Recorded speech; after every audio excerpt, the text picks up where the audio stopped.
Hi, my name is Jim and I've been a patient of Dr. Pollack since 2006. The initial challenge growing up, I had fallen off a two-story porch and it kind of damaged the front top of my tooth line and they grew in crooked. Went in the Air Force after trying to get some dental procedures done prior to the Air Force, and at basic training the Air Force decided that they would pull the damaged teeth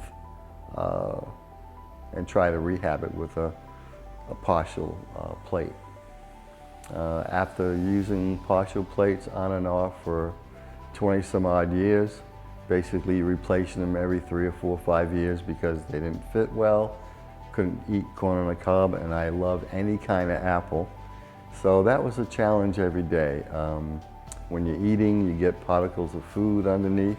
I did a lot of dignitary meetings and was always conscious of my partial either not fitting correctly or flopping up and down as I'm making the presentation. So researched the idea of having implants back in the 80s, 85 range, and one of my colleagues in the Air Force as a dentist suggested I wait because he said the technology is just going to improve.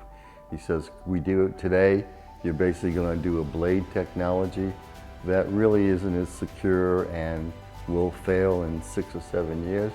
So wait for the proper implants. They're working on titanium posts. So when I met Dr. Pollack, I told him the story and he said, that was great advice.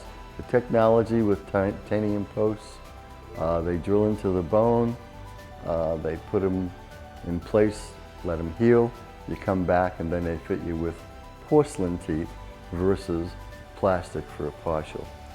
I chose to do the implant with the porcelain teeth up top, and I put in new veneers in the bottom.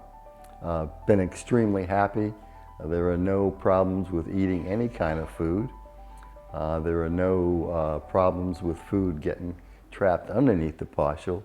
And every time I see Dr. Pollack, he says, there's my $1 million smile.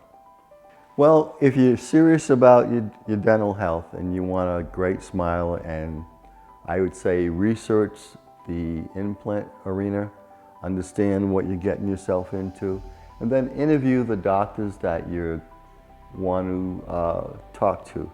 I interviewed about 6 different people before I elected to go with Dr. Pollack.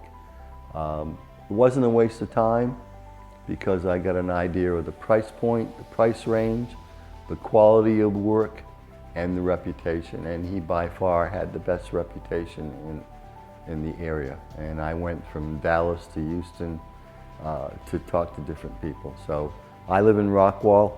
It was a good mix and it was a good match and was one of the best decisions I made.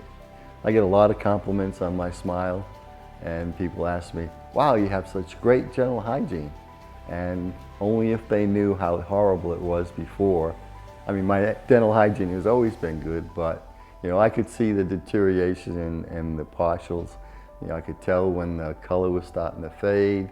I drink a lot of coffee and love red wine, and I would have to be careful where I went and what kind of wine I drank because I ended up with red teeth. And with the porcelain veneers and the implants, you don't have to worry about that.